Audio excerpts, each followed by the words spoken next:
যোগাযোগটা কতদূর? মানে আপনি তো তাহলে স্বেচ্ছায় গিয়েছেন না, তার সঙ্গে সম্পর্ক করার জন্য।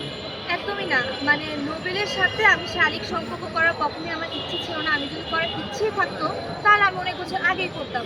আমি হচ্ছে যে নোবেলকে নোবেল আমাকে সবসময় এটা বলতো যে, "আমি তোমাকে বিয়ে করব।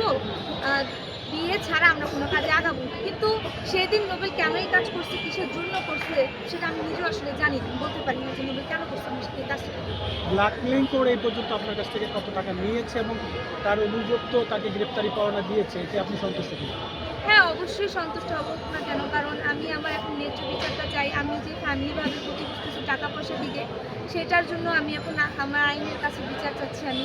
আর ইভেন নোবেল যে আমার সাথে যে এত বড় প্রতারণা করছে, নোবেলের ফ্যামিলি যে বিয়ে দিবে এরকম করে। ইভেন এটা আমার সাথে না, ওরা একাধিক মেয়েদের সাথে করছে, যে বিষয়টা আমি তেমনভাবে জানতাম না। নোবেলের আম্মা পরবর্তীতে আমাকে যখন এই বিষয়টা জানায় যে পুরুষ হচ্ছে বহুগামী, নোবেলের আম্মা আমাকে বলতো, "পুরুষ হচ্ছে বহুগামী। তুমি যদি নোবেলকে এখন এই বিষয়ে যদি বাধা দাও, তুমি কিন্তু জাহান্নামে যাবে।" আর এগুলা বাধা দেয় নাকি? নবী রাসূলরা তুমি দেখো নাই যে বিয়ে করতো, কত কি করতো, তাদের স্ত্রী কখনো বাধা দেয়নি। তুমি কেন বাধা দিতে? তুমি কেন বাধা দিতে যাও? তুমি বাধা দেওয়া তোমার দরকার নেই। আর সর্বমোট মিলিয়ে আমার হচ্ছে যে 20 লক্ষ টাকা ক্ষতিগ্রস্ত হয়েছি আমি।